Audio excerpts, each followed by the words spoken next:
Welcome to the 2014 Spring Commencement Exercises. This is a very special day in the lives of those receiving degrees from A.T. Still University of Health Sciences. On behalf of the Board of Trustees and the faculty and staff, I thank you for joining us in honoring these outstanding graduates and recognizing their great achievement. Please remain standing while Dr. Matthew Hardy, Chair of the Kirksville College of Osteopathic Medicine Faculty Senate, leads us in the Pledge of Allegiance, which will be followed by the medleys singing America the Beautiful.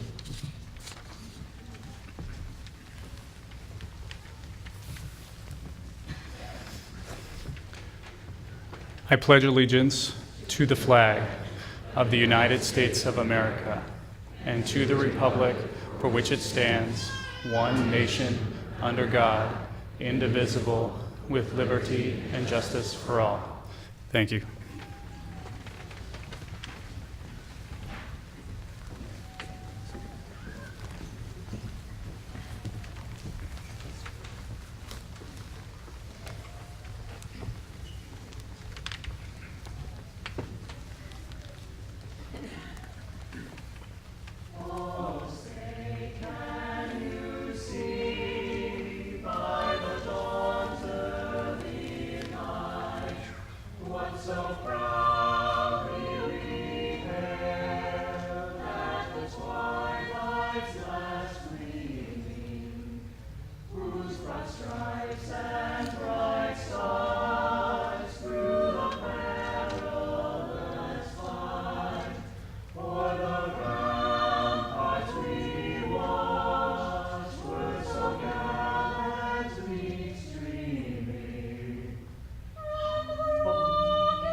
It is now an honor to introduce Mr. Ron Winkler, member of the A.T. Still University of Health Sciences Board of Trustees, to give a welcome from the board.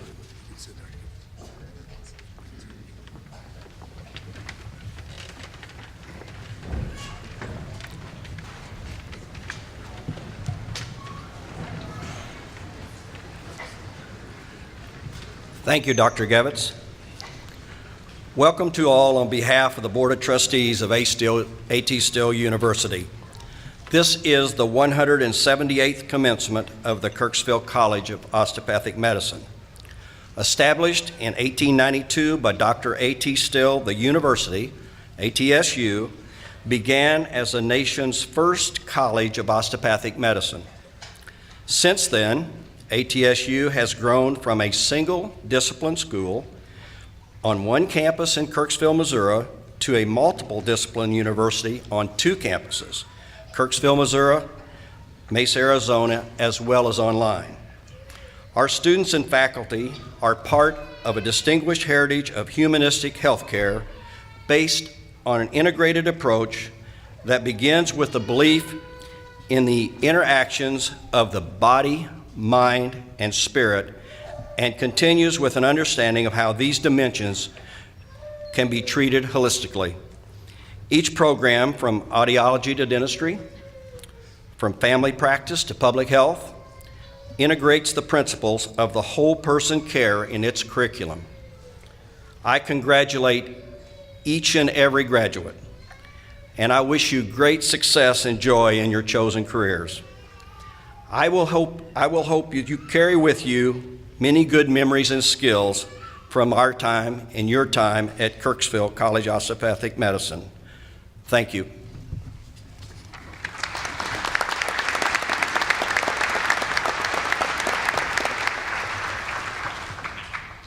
At this time, I would like to introduce the Dean of the Kirksville College of Osteopathic Medicine, Dr. Margaret Wilson. Welcome to this wonderful celebration today, and thank you, Dr. Gevitz. I'd like to make a few introductions. If you could please hold your applause until I have introduced the entire stage party. As I call your name, if you may stand and remain standing after I call your name. Beginning on my far right, Dr. William Sexton, Professor of Physiology and Chair of the Biomedical Sciences Program, Commencement Marshall. Dr. Neil Chamberlain, Professor of Microbiology, Immunology, and Chair of the University Faculty Senate, Commencement Marshall. Dr. Curtis Roof, Class of 1988, Adjunct Clinical Preceptor, Commencement Marshall. Dr. Fred Tinning, President Emeritus of the Kirksville College of Osteopathic Medicine, Honorary Degree Recipient. Dr. Norman Gevitz, Senior Vice President of Academic Affairs. Dr. John Bodell, Class of 1971, President of the Kirksville Osteopathic Alumni Association Board of Directors. On my far left, Mrs. Monty Harrison, Vice President for Finance and Chief Financial Officer and today's Grand Marshal. Dr. Kent Campbell, Class of 1983, Associate Dean of Academic and Clinical Educational Affairs and presenter of the candidates today. Dr. Matthew Hardy, Class of 2007, Chair of KCOM Faculty Senate and Assistant Professor of Internal Medicine. Dr. Tisha Keiss-Briggs, member of the A.T. Still University Board of Trustees. Mr. Ron Winkler, member of the A.T. Still University Board of Trustees. Dr. Tara Castleberry, Class of 1998, our commencement speaker. And Dr. Craig Phelps, Class of 1984, President of A.T. Still University. So please welcome our stage party.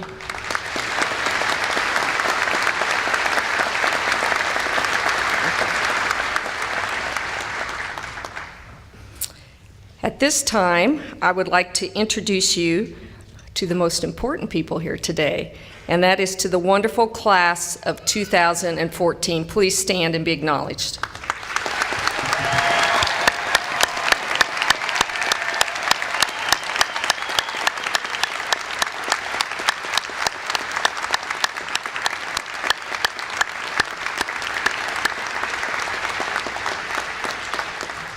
You may be seated. Now I'd like to introduce some other very important individuals here today. First, our outstanding KCOM faculty. Without them, I don't think any of you would be here today, so let's please recognize them. Would you please stand?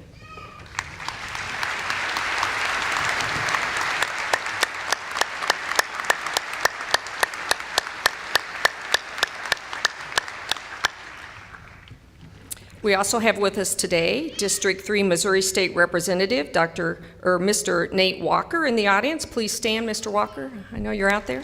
Thank you. And we'd also like to acknowledge the family and special friends of Dr. Fred Tinning, Emeritus President of KCOM and Honorary Degree Recipient today. I know his family and friends are here. If you might stand and be recognized.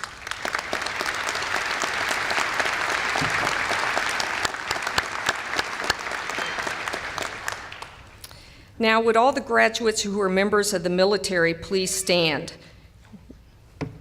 We want to thank you for all you do for us.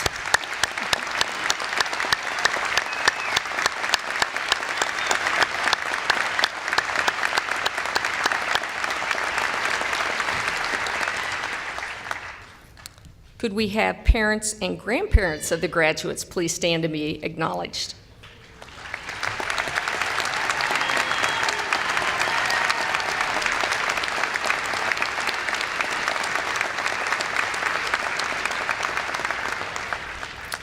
We thank you for the support you have given to our graduates and for entrusting them to us. It has been our honor and privilege to have these young men and women learn with us and from us here today. Now, spouses, partners, significant others, and children of the graduates, please stand.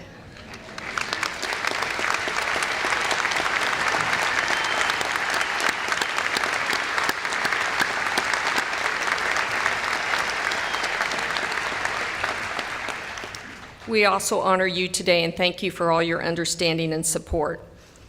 I'd like to also extend a special thank you to Truman State University President Dr. Troy Pano for his hospitality and sharing Baldwin Hall Auditorium and the campus today for our commencement ceremony. I would also like to thank all of those on the commencement committee who made this day possible through their hard work and planning. To stand and also be recognized. Some of them may already be standing behind the scenes, but thank you to all of you.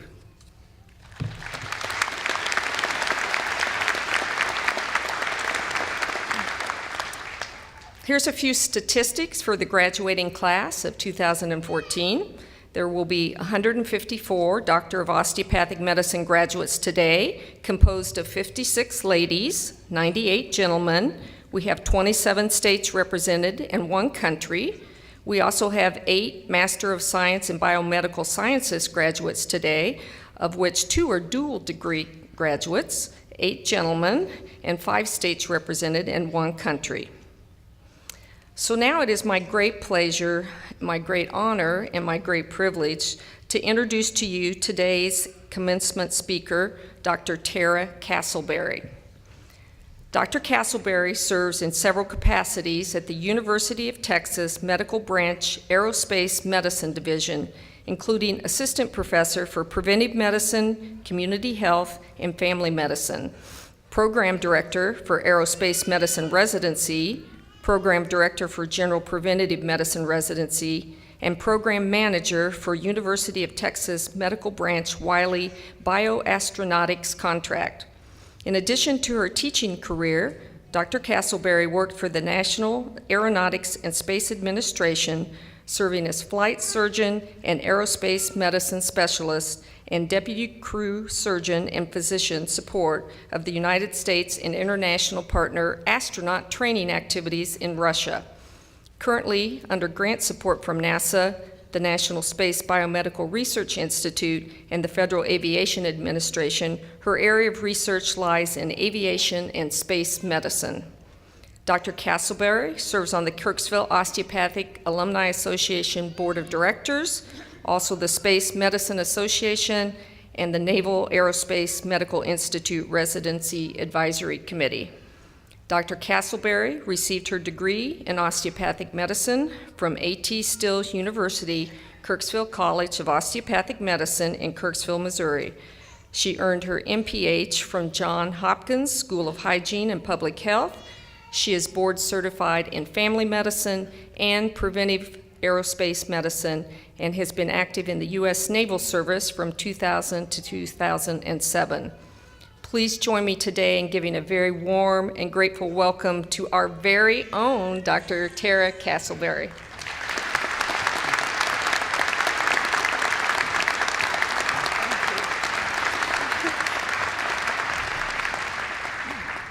Thank you, Dr. Wilson, and thank you all for having me. Good morning.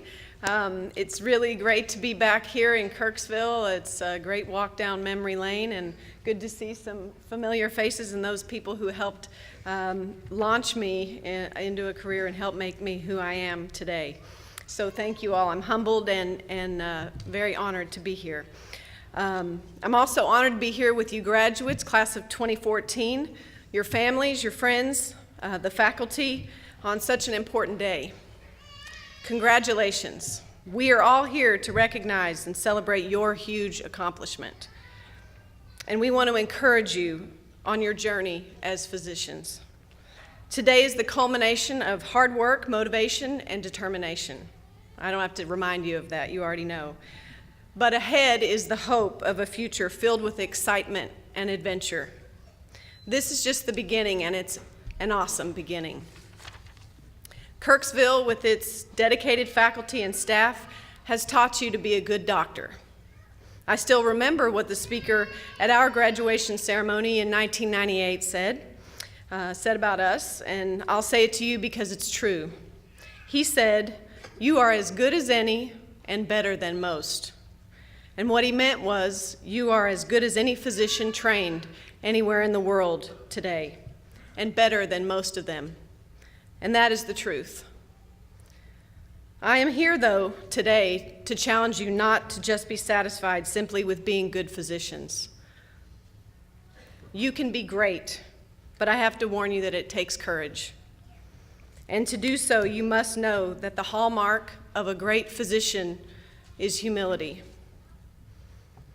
I want to tell you in the next few minutes why I believe that the hallmark of a great physician and great faculty member or teacher or any great leader is humility.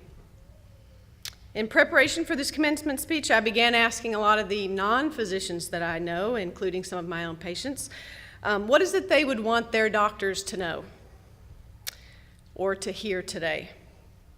Here's what most of them said to me.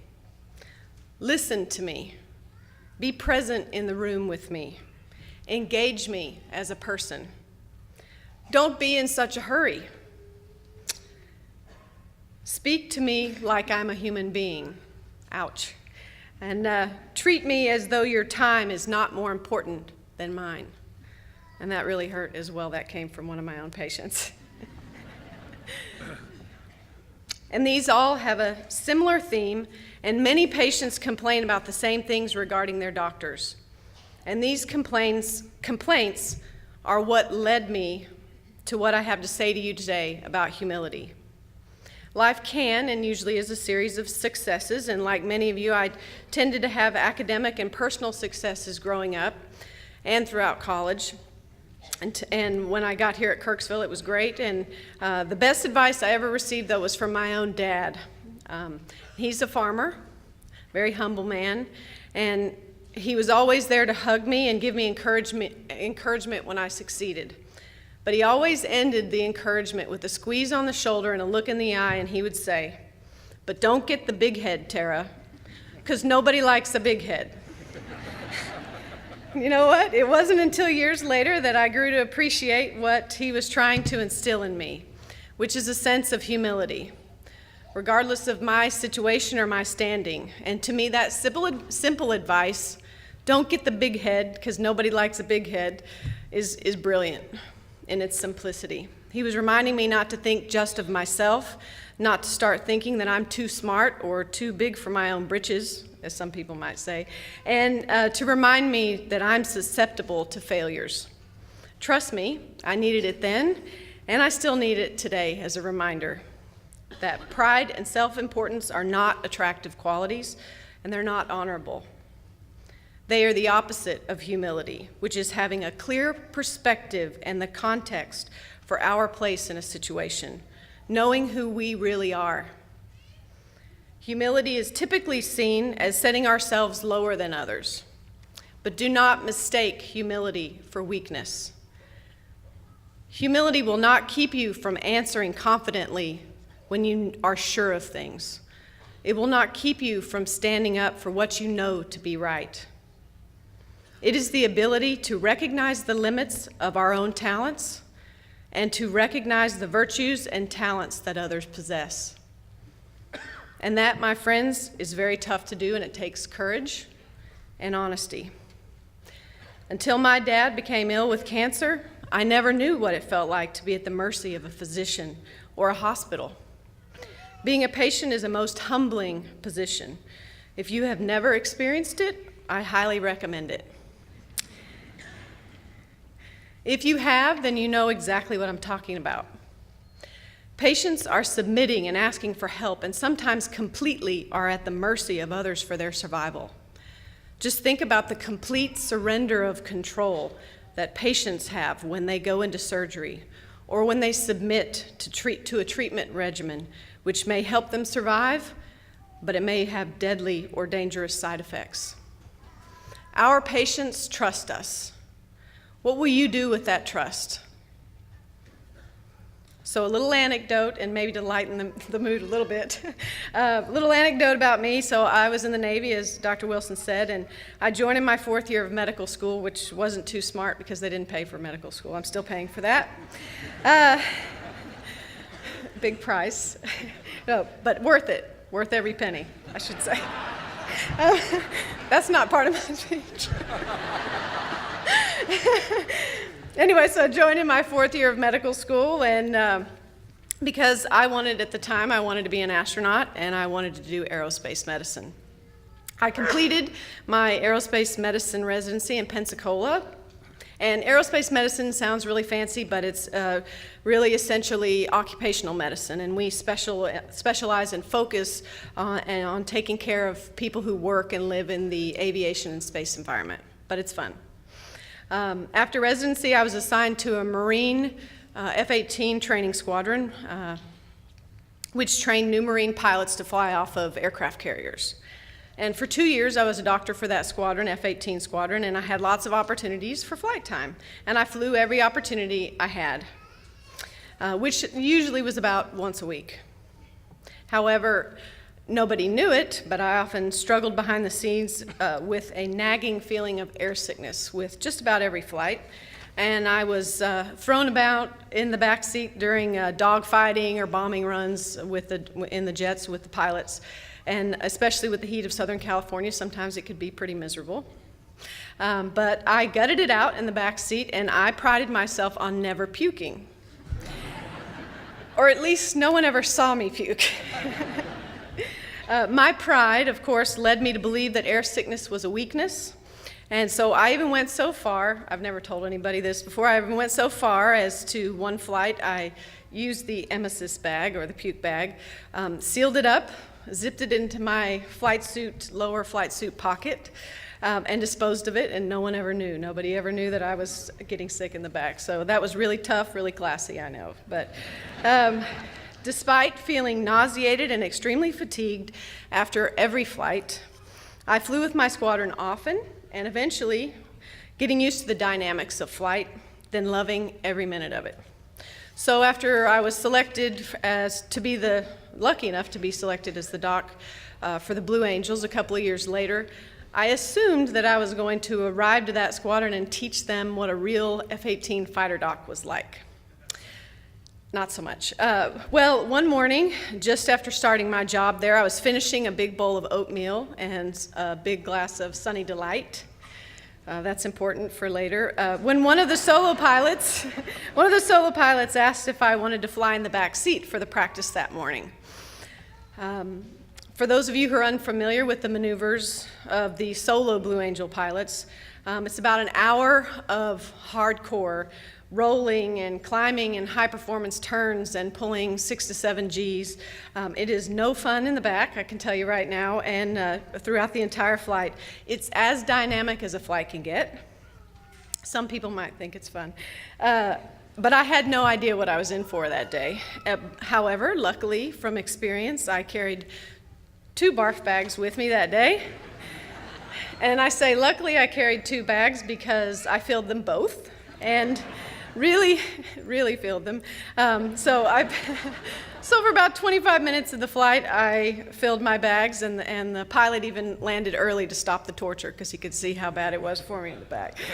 But he taught me a lesson. So I puked in the most public of ways. I had no pockets to hide the bags. I got out of the jet with the bags bulging, and I do have a nice picture of that, by the way. And I faced the pilots and cameras, and there are crowds there, and I had oatmeal covering the front of my bright blue flight suit because it's hard to get everything into the bag when you're being tossed around in the back while you're trying to fill it. If I wasn't humiliated just by puking alone, I would be by the fact that the flight was filmed. It was videotaped. So as are all backseat Blue Angel flights, the backseat riders get a videotape at the end because you, of course, want a memory of that experience because people don't get to fly with the Blue Angels very often. Of course, in the typical Navy fighter squadron fashion, the video guys made an extra copy of that video And they used it to splice into the end of season video, which is usually a series of highlights of the season, the air show season, but it's also used to roast the officers, and I was one of those. So it is not only distributed to the entire squadron, but is also watched with the entire squadron and their families at the annual Christmas banquet. So as the credits roll, there I am, their doc, puking and puking and puking. And it's actually, all the time I'm trying to maintain a smile, I'm trying to keep the facade. It's really hysterical to watch now. I still show it to my students to teach them the rigors of high performance flying. Each time I would vomit, I would wipe my face, pull the mic back up to my mouth and say, "I'm good, I'm fine, let's keep going, yeah, this is great." But he saw that I was struggling. So anyway, he landed, and after that experience, of course, my facade was gone. And I realized that I was not invincible, and I learned to accept my weaknesses, to relax, and of course, I had to learn to laugh at myself. And while I did fly with the pilots in the nice, graceful, less dynamic diamond formation over the next 2 years, I learned my lesson, never flew with the solos again. I had learned my limitation. And this is just a fun or funny way to illustrate how life can and may be a series of humiliating or humbling experiences where we hopefully learn that the flaws we often try to hide eventually make their way out into the open, and sometimes fantastically. So quickly, I just want to talk about a little bit about pride versus humility. So what are the logical outworkings of pride, self-importance, and ego? Pride and self-importance separate us from others. It is the mindset that we are above and somehow better than others, not susceptible to what they are susceptible. When we are focused on our own outward appearance and what others will think of us, we won't admit when we don't know the answer. We won't ask for help. We won't admit when we are wrong. So we don't take responsibility, and we don't say, "I'm sorry." In fact, when we are self-absorbed and concerned for our own outcome, we tend to hide our weaknesses, sometimes in a flight suit pocket, and we tend to hide our errors. And as seen throughout history, humans can get ourselves into terrible messes when we try to cover up our flaws. Working to cover up flaws and errors causes increasing stress, anxiety, and inner turmoil. There's no relief for that. We tend to not relax, and we don't work well with others. If we are proud, we believe that we're not susceptible to those down and out and humbling conditions. We think, "I don't have a problem with alcohol or greed or overeating or pain or illness or cancer, so that's not my problem." If we can't humble ourselves and imagine ourselves or our own family members in such vulnerable situations, we will never develop empathy or compassion for those who are struggling. And if we have no compassion for the suffering of others, we are no good to them, and we're no good to anyone. Pride separates us from others, and it causes us to take a posture like this, hiding from those. Conversely, what are the logical outworkings of humility? I believe it brings people together. When we are humble, we care less about what others think. So we can admit when we don't know the answer, we can ask for help. When we are wrong, we say, "I'm sorry." And that opens the door to repair the chasms between us. Taking this type of responsibility is relationship building, making it possible to work on a team where we accomplish more than when we're isolated. We don't feel the need to hide our weaknesses or errors. So the stress and anxiety that comes from hiding from others and our energies are used for noble purposes. Humility keeps our capabilities and our expectations in check so that we know we are not too smart or too good for struggle, hardship, pain, or failure. In fact, it allows us to accept struggle or failure as a part of life. It allows us to empathize with the suffering of others and to treat them with compassion. to come alongside those suffering, to render support and a compassionate hand instead of judgment and condemnation. Humility causes us to take a posture with our hands and arms extended. Humility is a responsiveness to people that supersedes self-interest. It is an essential aspect of life and medical practice. I don't know about you, but the common picture I have when I hear of displacing self-interest in favor of others is usually in an act of valor, such as a hero in a war, selflessly giving his life for others. Having humility and putting others before ourselves takes courage and faith in each and every situation, and it is a virtue that needs to be renewed daily. It is the best way to bring about peace and growth, not only in ourselves, but in all of our relationships with others. If we begin to think we are too big for our britches, or as my dad would say, if we get the big head, it will be the beginning of a self-destruction, and it is a destructive force. There is no reason for self or ego in this or any other calling. Beware of those who trust and exalt only themselves. Beware of people who think they are above struggle, above suffering, above hard work. I feel compelled to tell you today that life may have some humbling and sometimes humiliating and sometimes painful learning experiences. But I want to also tell you and encourage you that our failures in life can and should bring out the best in us.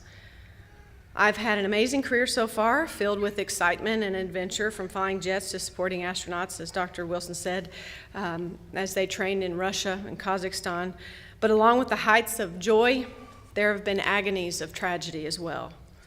Struggles through deaths of several very close friends, Navy and Marine Corps squadron mates, and physician colleagues who died while serving their country and doing what they loved.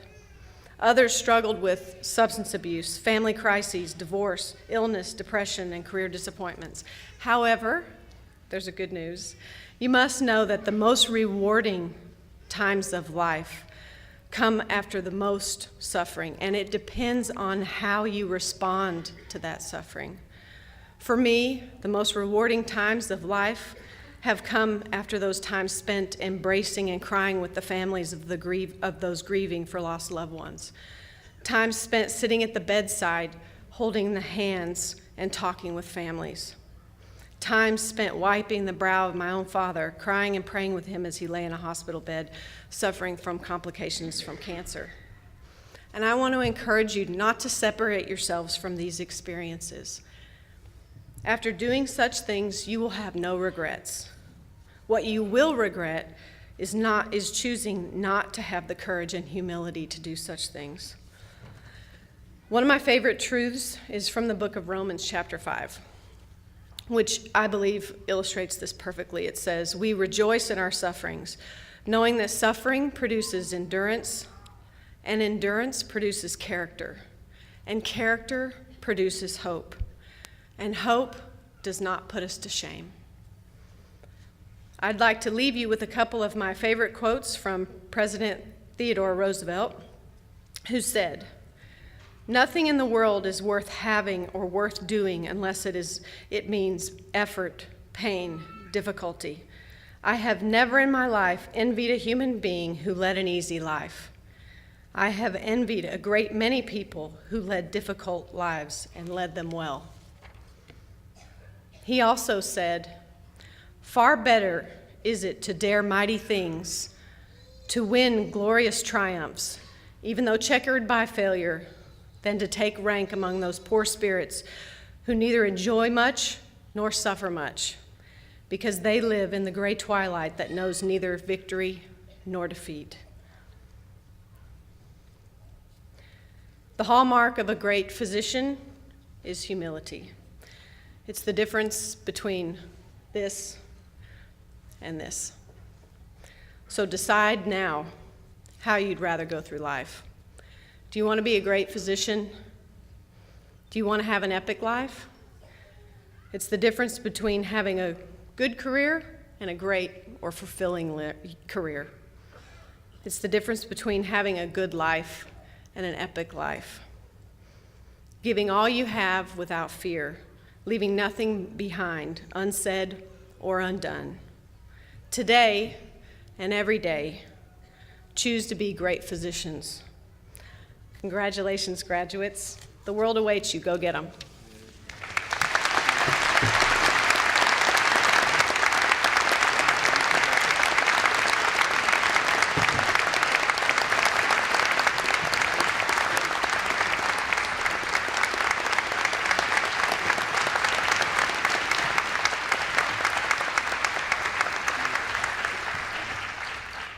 Wow, what a wonderful commencement speech. And thank you so much, Dr. Castleberry, for your very inspiring words to these graduates and very memorable ones, too, I believe. So thank you so much.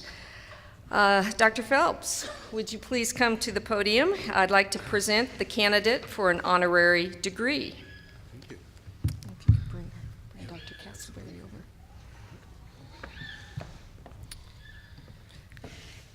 Dr. Phelps, it is a personal pleasure and an honor to introduce our candidate for the honorary degree, Doctor of Science in Osteopathy.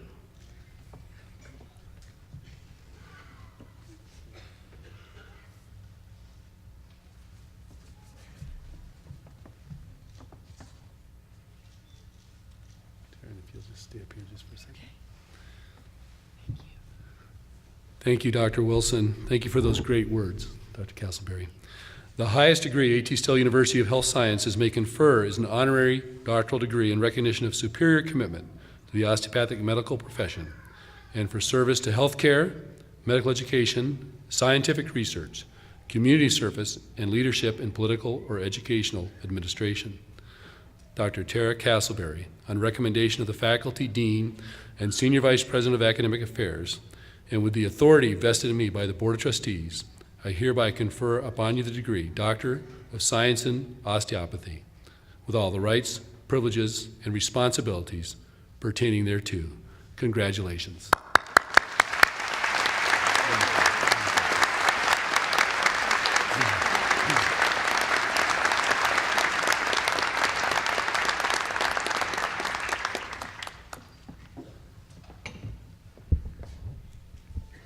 Congratulations.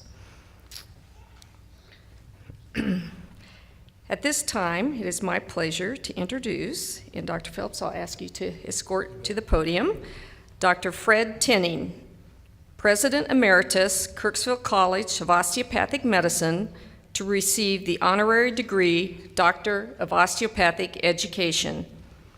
Dr. Tinning received his PhD from Michigan State University in 1973. He served as president of KCOM from 1984 to 1996 and has 45 years of experience in educational administration, medical education and consulting, and rehabilitation counseling. From 2006 to 2007, he served as president of Pacific Northwest University of Health Sciences in Yakima, Washington, where he also holds the title of President Emeritus. To name just a very few of his many honors, in 1994, 2 years before his retirement at ATSU, they named the Tinning Education Center in his honor. In 2003, he received the Kirksville Osteopathic Alumni Association Living Tribute Award for his outstanding service and achievements in the osteopathic field. In 2011, he received the American Osteopathic Association's Great Pioneers Award for his dedication and commitment to the growth of osteopathic medicine. Due to their strong belief in osteopathic principles and practice, Dr. and Mrs. Tinning in 2009 created an endowment at ATSU KCOM to ensure the continuance of the Founders Day Osteopathy Lecture, now named the Tinning Founders Day Osteopathy Lecture. Dr. Phelps, it's my pleasure and my greatest privilege to present to you Dr. Fred Tinning.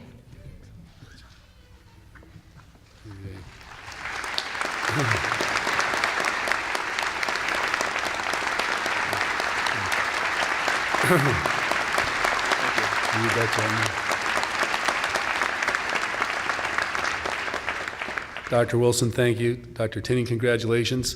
It was 30 years ago that Dr. Tinning, as president of KCOM, handed me my diploma and shook my hand, so it was wonderful to have you back.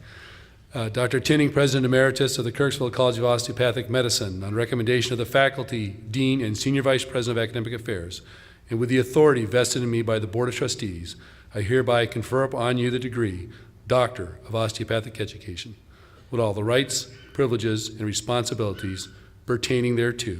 Congratulations.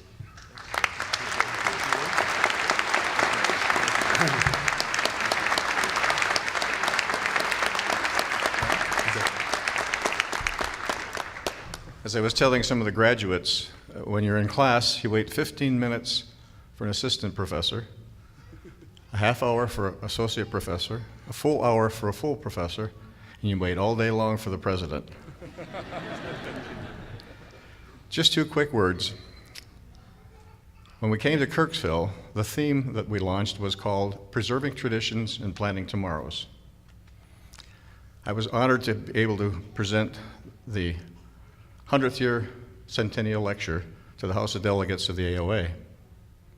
And that was the main theme, because we truly believe that A.T. Still, Kirksville, and all of our allied health science programs had a special purpose in serving as the first health profession in this country, basically, by A.T. Still. Came to Kirksville in 1874, as you know. There's a little quick story, I won't take long, about a graduate of this institution who transferred to Kansas City because he couldn't get a job in Kirksville. He went to Africa. In Africa, he opened a small clinic. That small clinic had a little workroom and 2 treatment rooms, had his own little lab. The president of the country, I won't mention the country, decided that he was going to build a hospital nearby because a lot of people were going to this little clinic, a little hospital. They built a nice 2-story hospital. One day, a group of litter bearers were coming down the path, and they went right past this new hospital, and they were carrying this person on the litter. Later on, about 2 hours later, they came back, going the other way, and the man was walking. And he said, "Why didn't you come to this new facility, this beautiful hospital we built for you?" He said, "You see, sir, the hands are different. We went to the man who uses his hands." So I challenge you, as my commitment to osteopathic medicine and osteopathy, as you treat your patients, use your hands. Listen to what Dr. Castleberry said. Use humility and empathy and work with that patient. So trust in your skills and your talents. You've been taught tremendously. We're an institution that not only has high touch, but it has high tech. Thank you.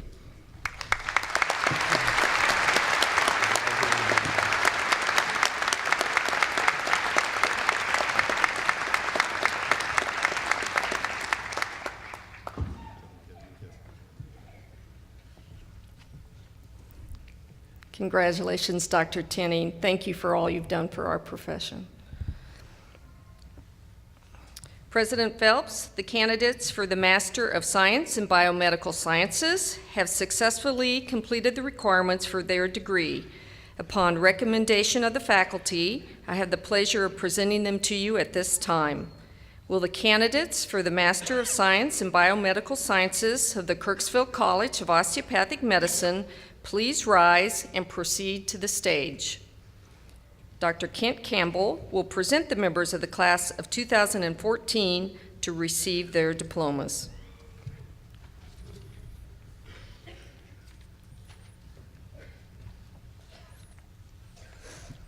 Talon Anderson.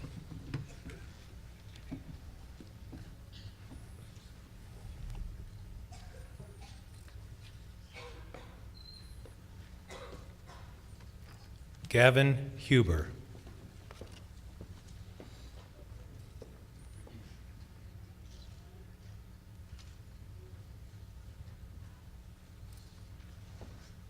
Sean Johnson.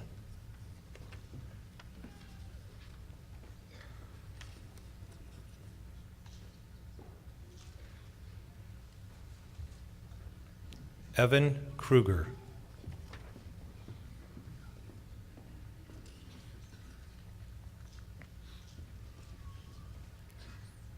Joshua Moody.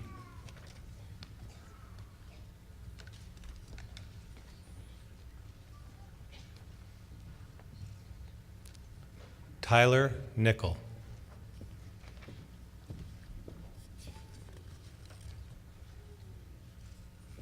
Michael Young.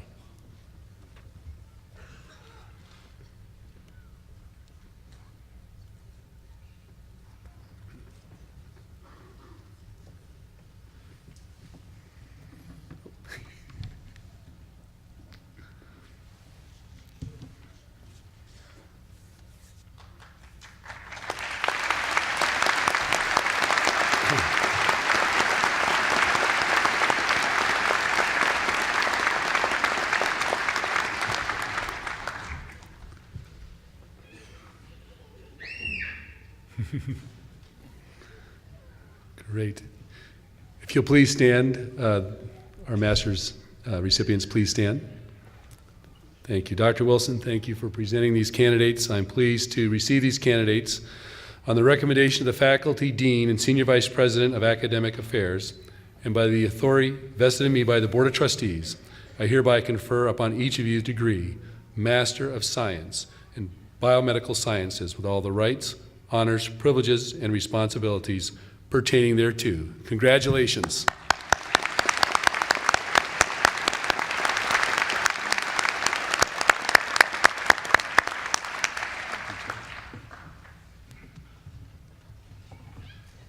Congratulations. President Phelps, the candidates for the Doctor of Osteopathic Medicine have successfully completed the requirements for their degrees. Upon recommendation of the faculty, I have the pleasure of presenting them to you at this time. Will the first row of candidates please stand and proceed to the stage? Dr. Kent Campbell will now present the members of the class of 2014 to receive their diplomas.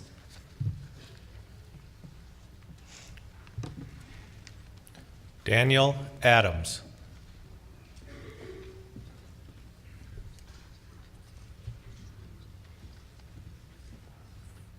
Gretchen Adams.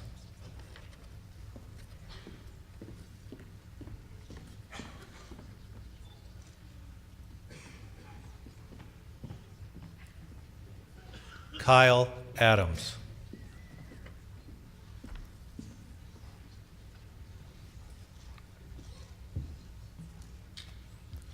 Gabriel Anders.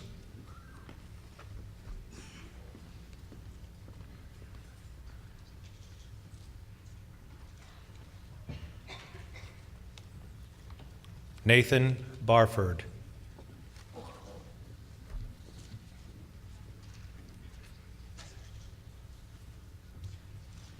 Brett Lee Baumgartner.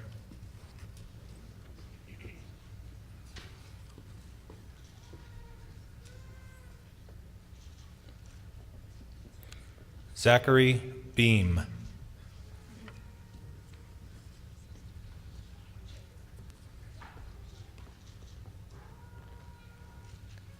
Emily Becker.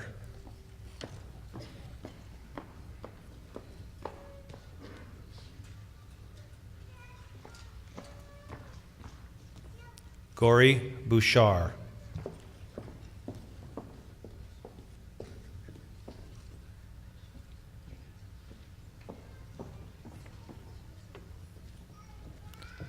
Blake Buxom.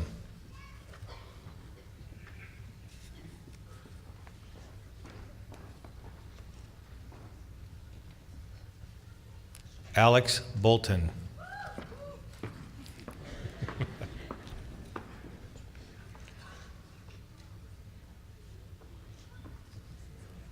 Brian Borland.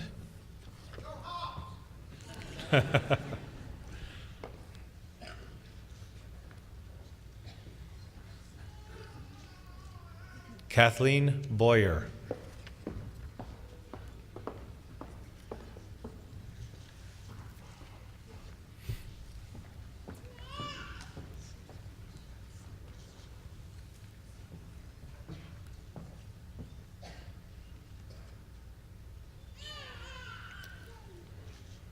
Paul Bryn.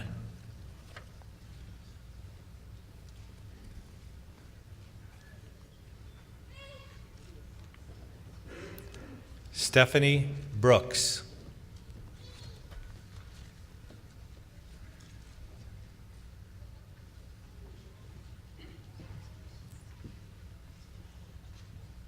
Gussie Brotherton III.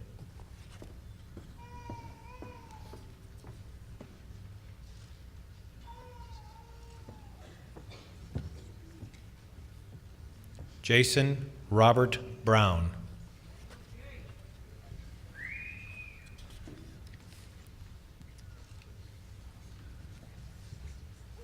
Alex Bunce.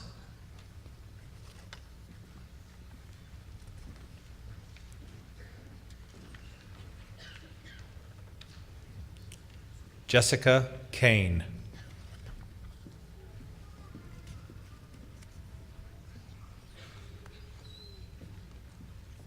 Lauren Champion.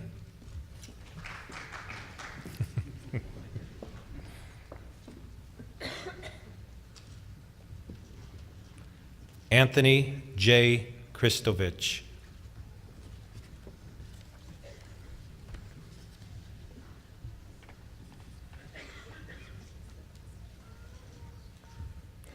Hadassah Consuegra.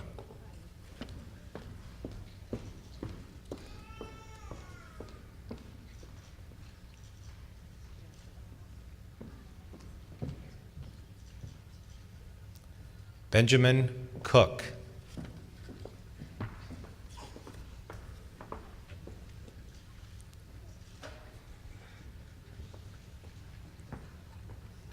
Cassandra Cooper.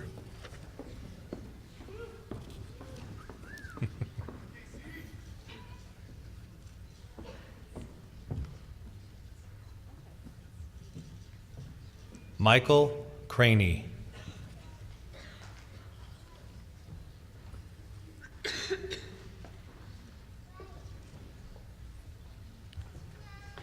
Heather Curtis.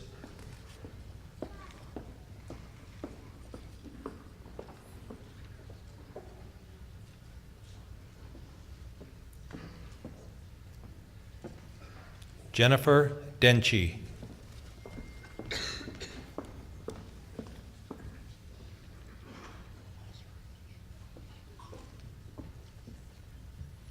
Colin De La Houssaye.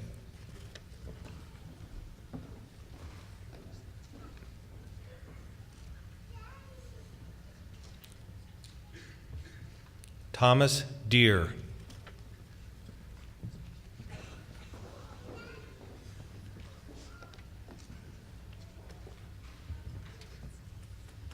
Jonathan Michael DeLucia.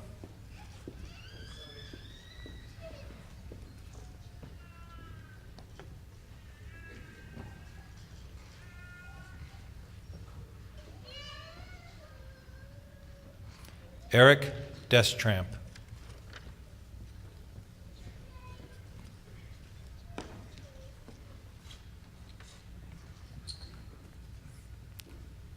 Alex Detweiler.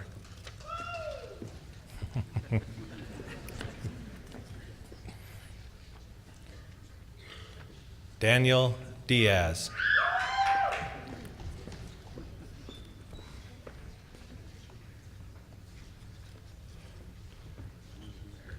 Joanna Dunn.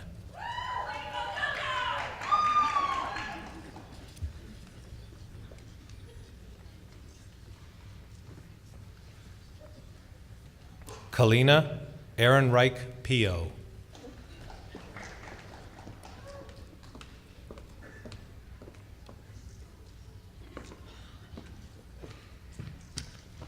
Lindsay Margaret Elledge.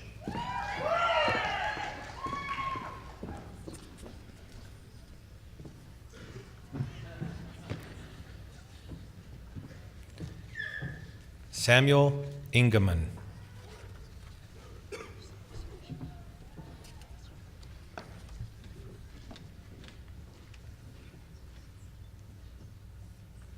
Carly Ernst.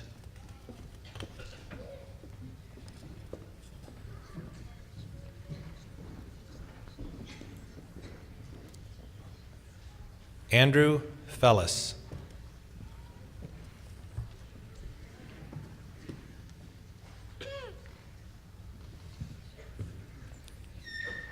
Tucker Fishbeck.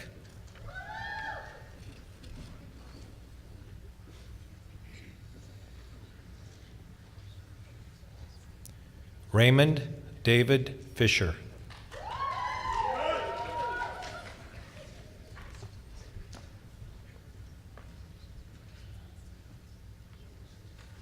Joseph Foles.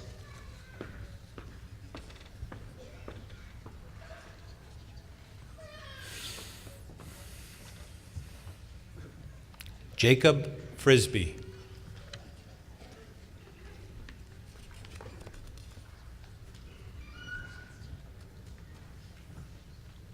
Nolan Garton.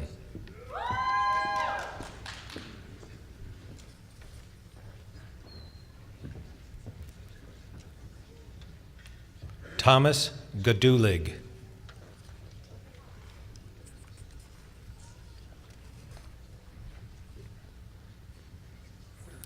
Nathan Gibb.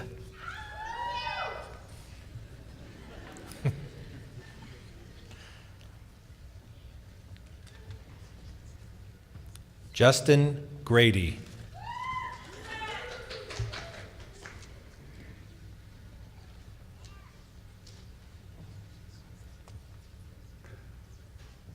Paul Guernsey.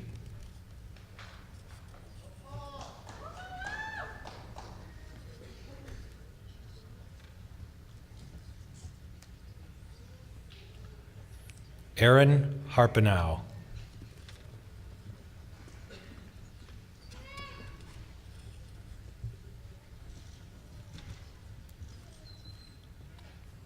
Summer Hassan.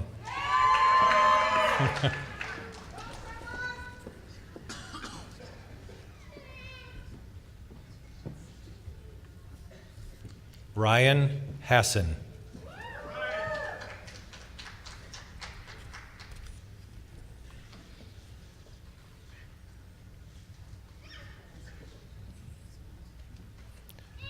Joanne Hill.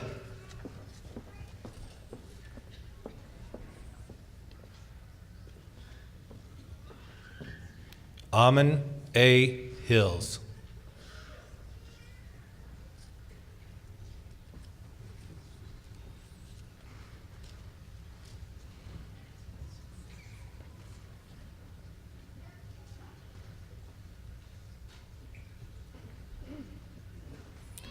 Stephen Hilton.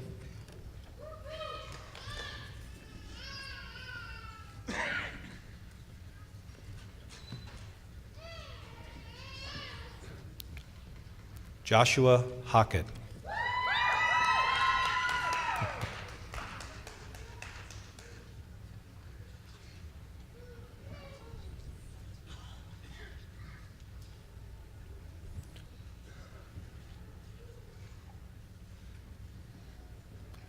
Blake Hood.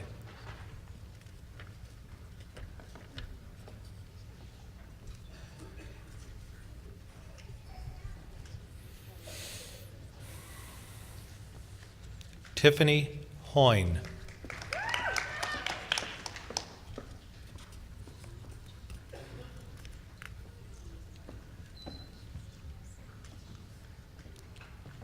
Joshua Michael Jacobson.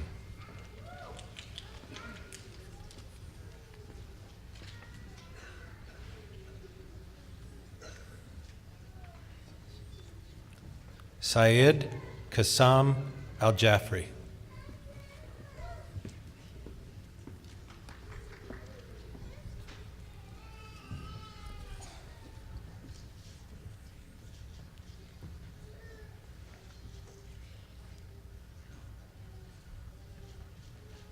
Catherine Johnson.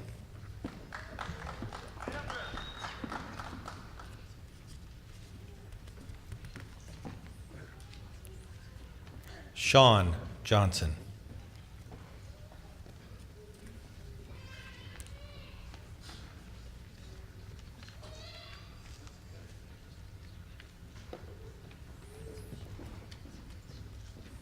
Catherine Jones.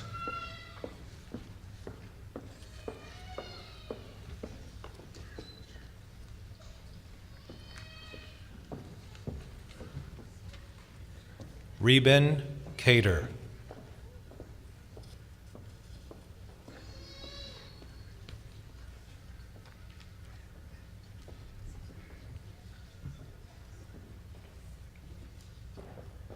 Susan Kaza.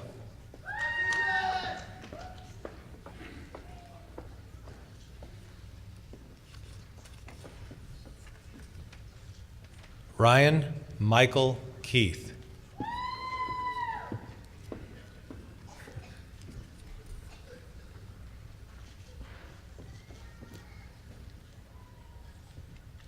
Devin Kennedy.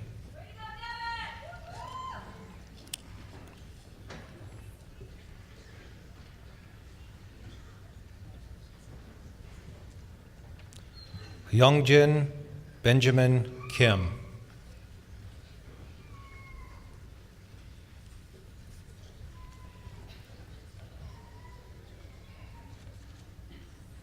Anthony King.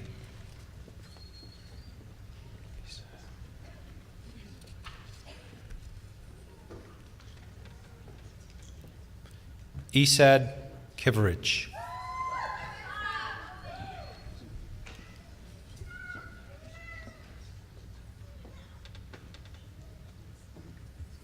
Jessica Ann Klein.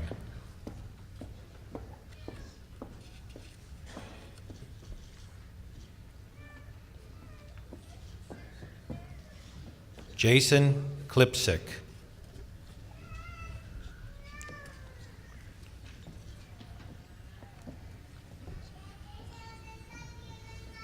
Olga Klechnikova.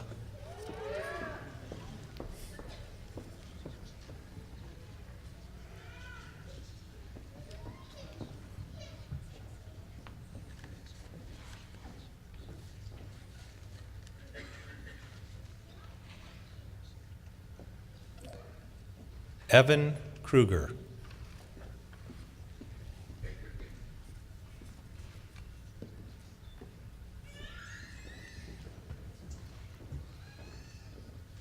Christine Koo.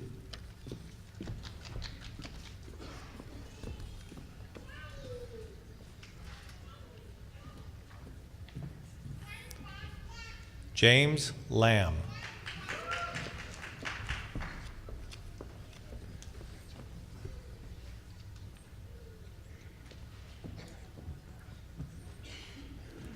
Patrick Leonberger.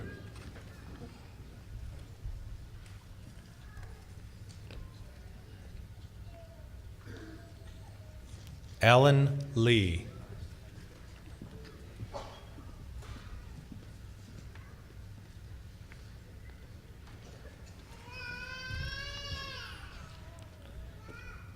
Robert Aaron Lifford.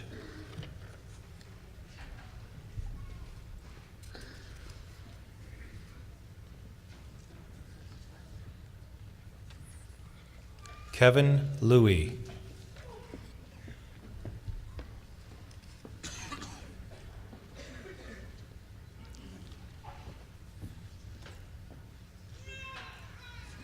Lindsay Marie Lucado.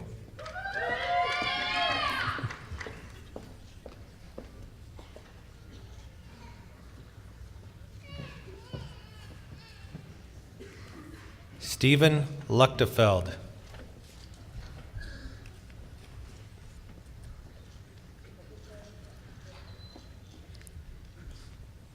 Sarah Madsen.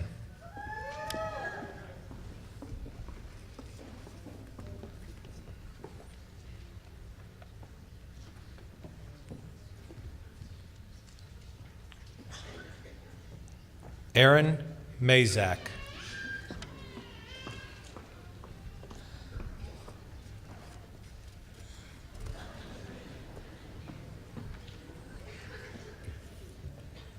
Christopher Marin.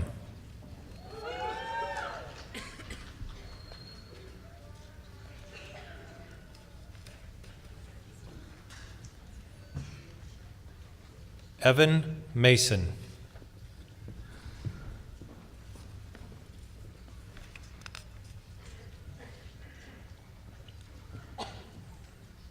Kevin McCarty.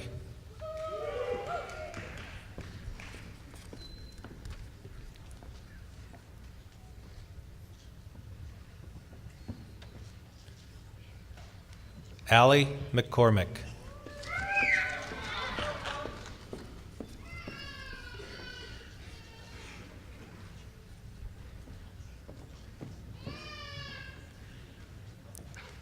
David McGarry.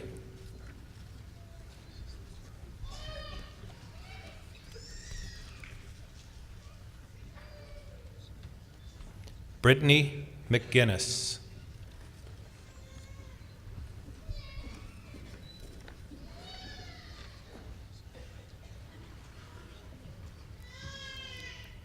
Benjamin Metcalf.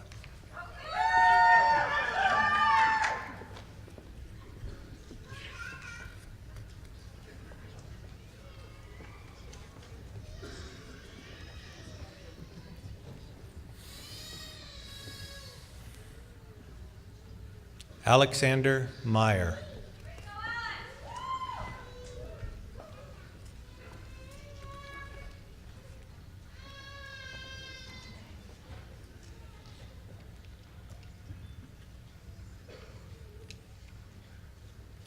Lindsay Sarah Michael.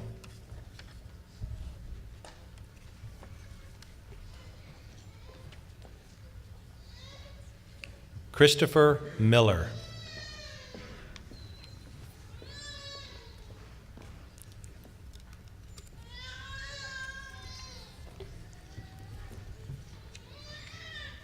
Caitlin Malloy.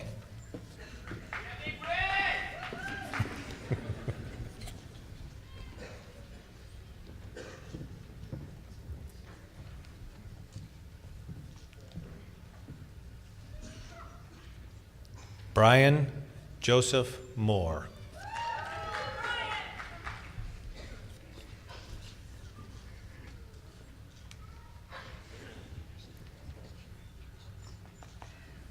Catherine Moore.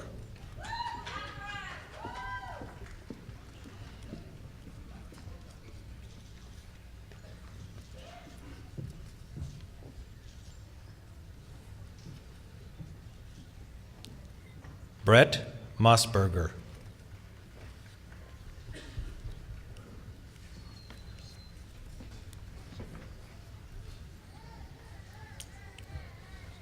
Jody Sage Musso.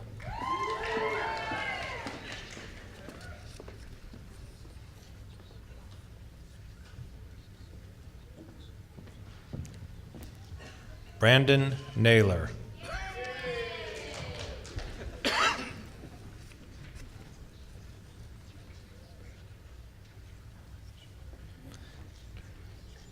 Taylor Nelson.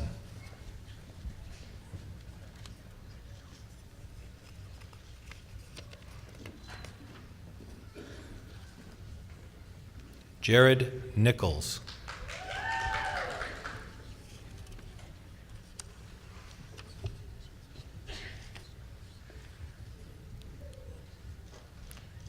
Ryder Olson.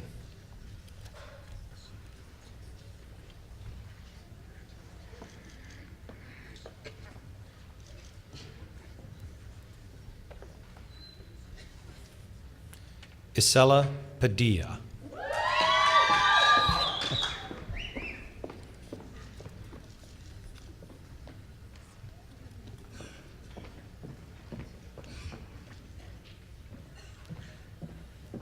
Giovanni Francisco Piole.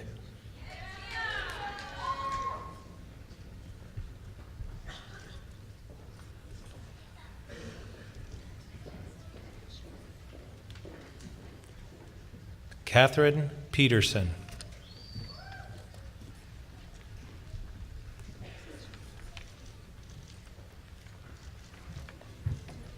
Stephen Person.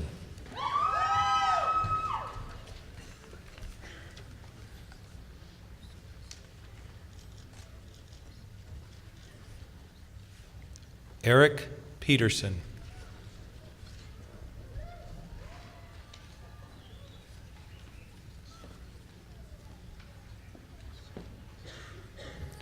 Jimmy Quang Pham.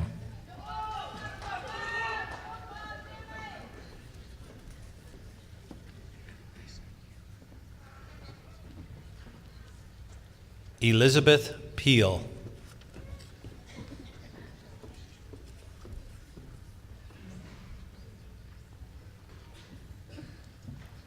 Mark Pruitt.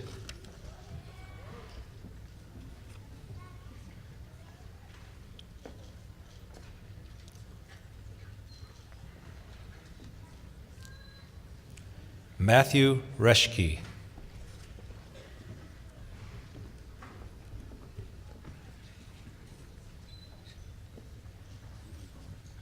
David Laurel Roney.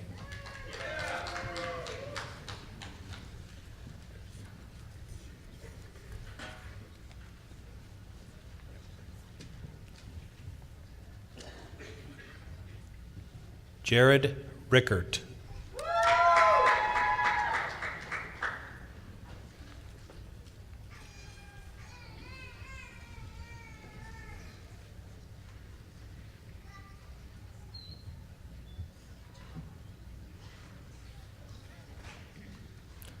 Edward Rodenkirk.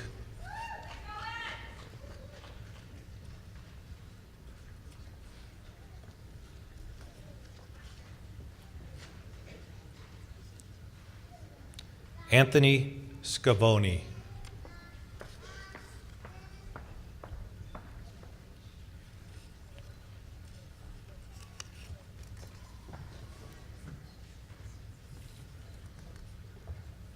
John Paul Schott.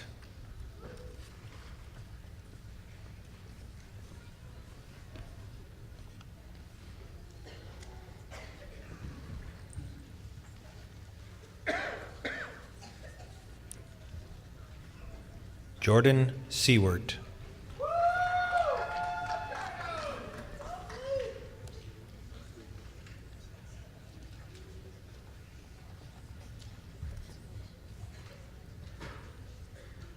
Adam Skemp.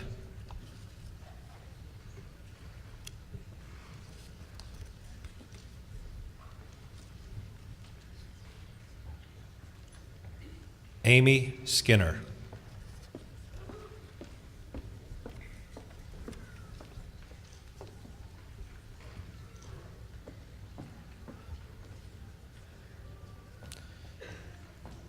Allison Smith.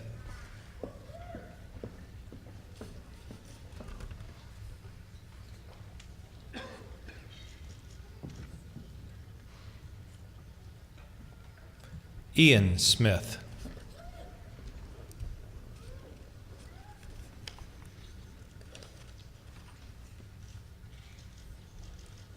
Tyler J. Smith.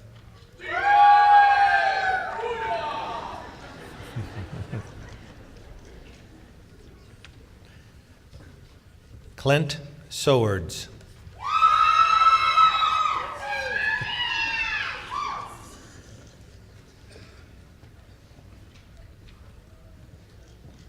Lauren Stoffel.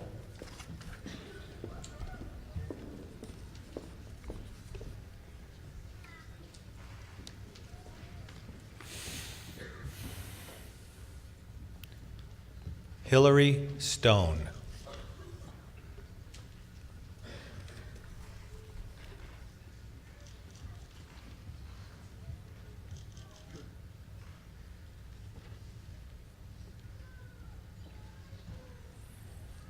Levi Struby.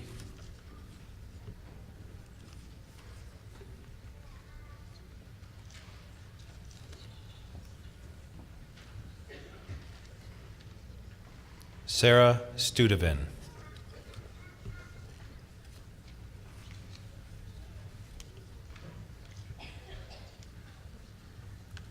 Sean Sturm.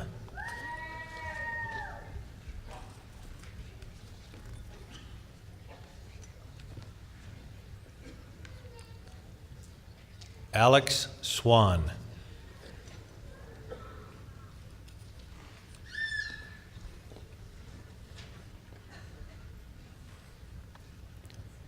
Katie Danielle Swore.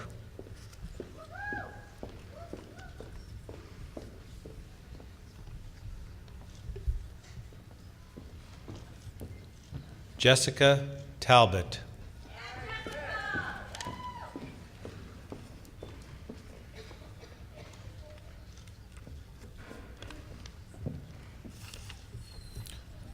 Donald Taylor.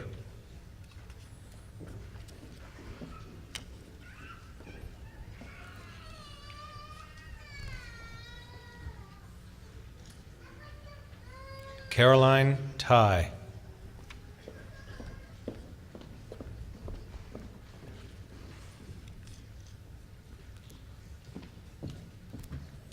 Nathan Tidwell.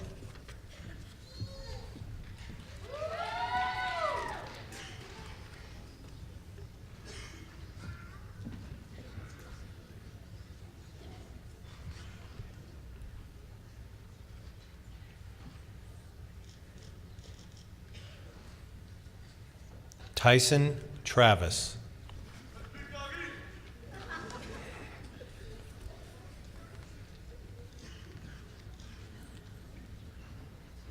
David Ewells.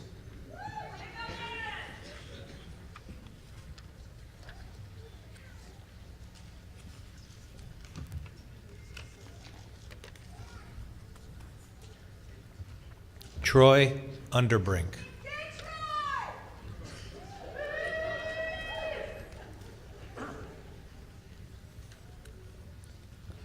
Flint Walker.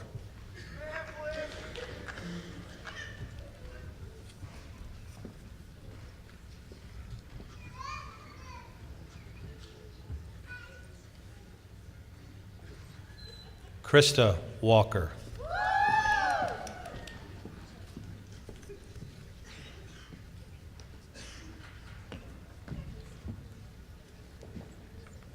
Andrew Wong.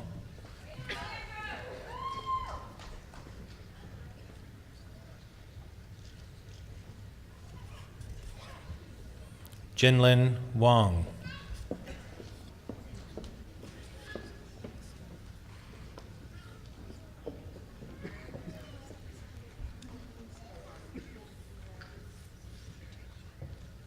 Haley Watsky.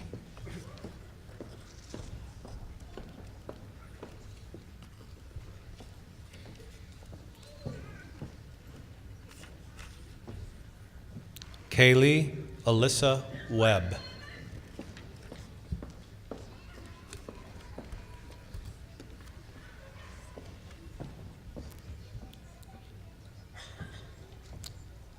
Chase Weber.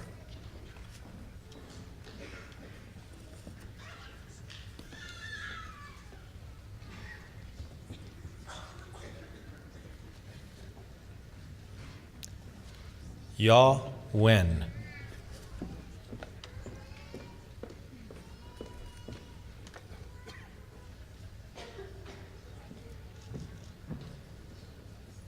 Jared West.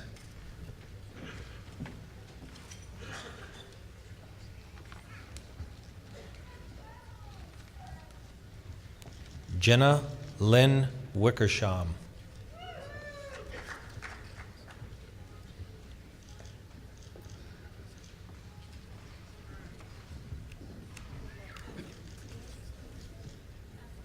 Edward Weemholt III.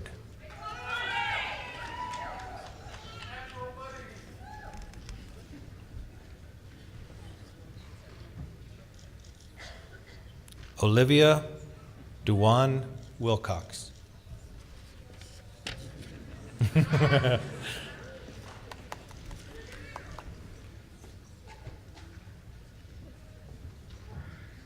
Mark Wilkinson.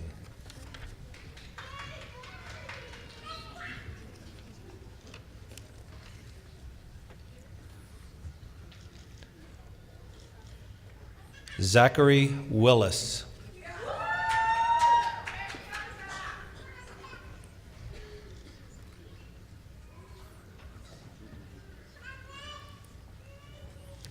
Christine Wilson.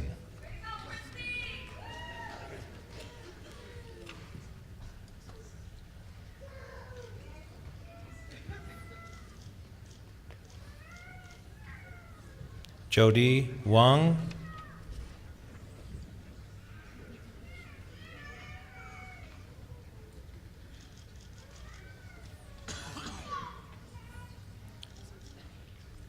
And Feng Zhao.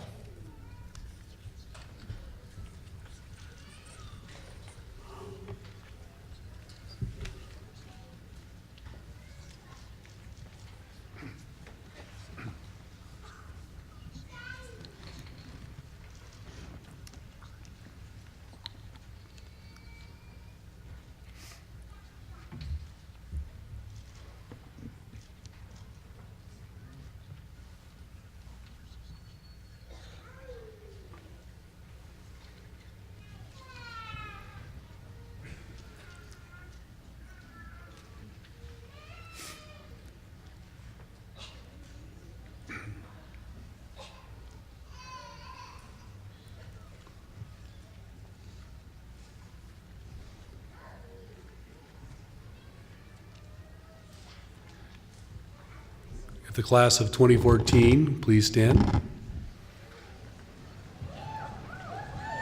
Yay.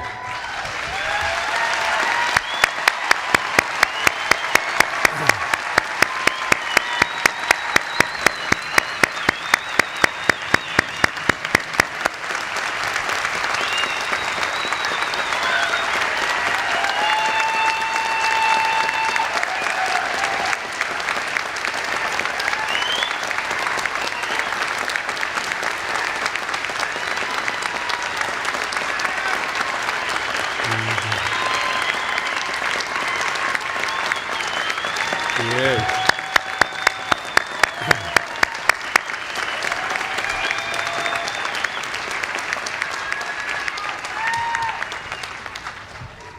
I see you all had your espresso this morning. This is wonderful. Dr. Wilson, thank you for presenting this group. Class of 24, on the recommendation of the Faculty Dean and Senior Vice President of Academic Affairs, and by the authority vested in me by the Board of Trustees, I hereby confer on you the degree Doctor of Osteopathic Medicine, with all the rights, honors, privileges, and responsibilities pertaining thereto. Congratulations, doctors.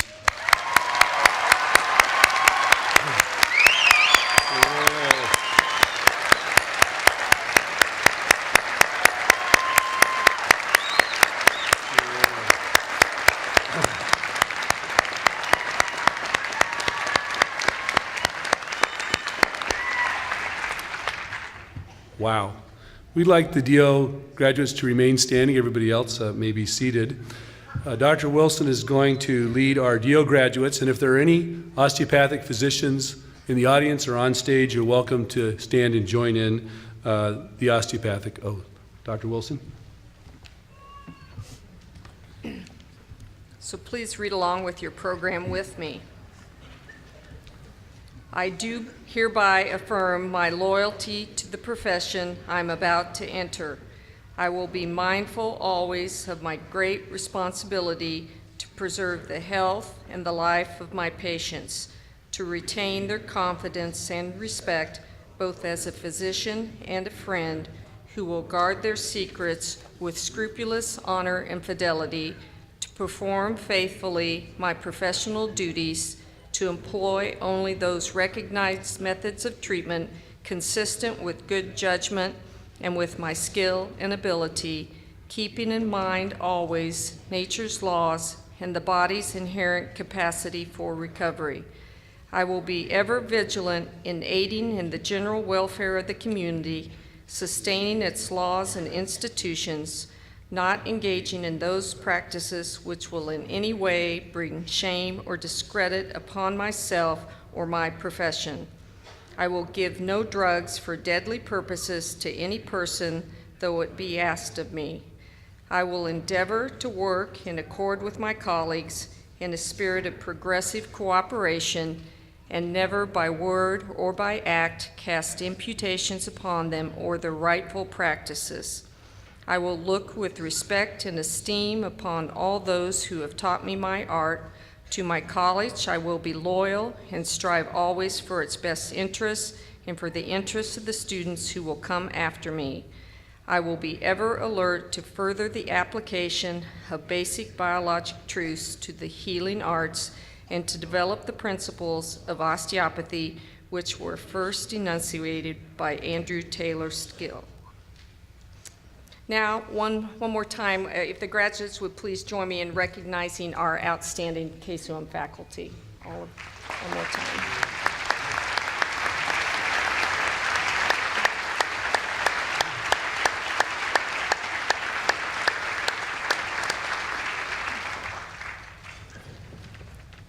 And I'll have the graduates remain standing because now it's my honor to introduce the president of the Kirksville Osteopathic Alumni Association Board of Directors.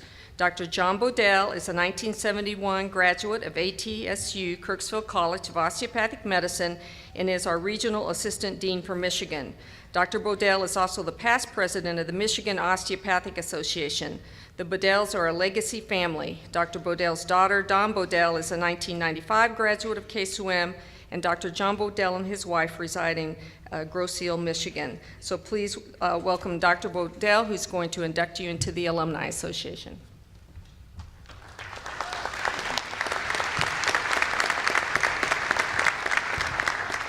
Thank you, Dr. Wilson. To the graduates, to families, and our faculty, I will try to keep this brief. I know that I stand between you and celebration, as well as lunch. So you've endured a tremendous ceremony. To the members of the DO and Biomedical Sciences class of 2014, and my new colleagues to whom I shall address these brief remarks. As you look to the future, teach others about A.T. Still University, and always remember your alma mater. You will continue to be an important part of this university, its progress, and its success. The Alumni Association provides many opportunities for you to stay in touch and to get involved. We hope you take advantage of them. You are the greatest ambassadors to the university, and we hope that you will accept this opportunity to join us in working together to ensure the future of ATSU and remain as bright as it is now. I have to step aside from my prepared script for just a few minutes for just a few brief remarks. Approximately 2 years ago, I had the opportunity to address you as you were about to begin your third and fourth year of the clinical portion of your academic. As you obviously know, this is a lifetime profession and a lifetime learning. You have enjoyed this process well, and I am encouraged by all of the activities and honors that this class has done. As my favorite author, Scott Peck, once said, in The Road Less Traveled, life is not easy. Once you accept that, then you'll find that we're all on this journey of the road less traveled. I never thought that I would have the opportunity to represent as many DOs as I have, as for the past 5 years, I've had the opportunity to serve on the Board of Trustees of the American Osteopathic Association. We represent, the AOA represents approximately 70,000 DOs, and we're over 100,000 by the time we count residents and students. We've gone through some very difficult times, and we will still continue to go difficult times. I ask your prayers and your guidance as we listen to the problems of ACGME, residency training, and your future development of residency formation. I have to rely on the pledge that the AOA says that each time that we meet, that we're going to provide compassionate, quality care for our patients, that we'll partner with them to promote health, that we'll display integrity and professionalism throughout our career, that we'll advance the philosophy, practice of osteopathic medicine, and that we will continue a lifelong learning process. I support my profession in action, word, and deed, and basically to live every day as what an osteopathic physician should be. I'm sure that all of you are well prepared. The faculty, the family that supports you are behind you, and I feel that we have the greatest group that we can. And remember, you are now alumni of the Kirksville College of Osteopathic Medicine, the founding university of our DO degree. As president of the Kirksville Osteopathic Alumni Association, and by the authority vested in me by the KOAA Board of Directors and Assembly, it is my pleasure and privilege to induct you formally as individuals and as a graduating class into membership of A.T. Still University Alumni Association and the Kirksville Osteopathic Alumni Association. On behalf of the other alumni university worldwide, it is my pleasure and privilege to welcome you as members of A.T. Still University and the Kirksville Osteopathic Alumni Association. You may be seated.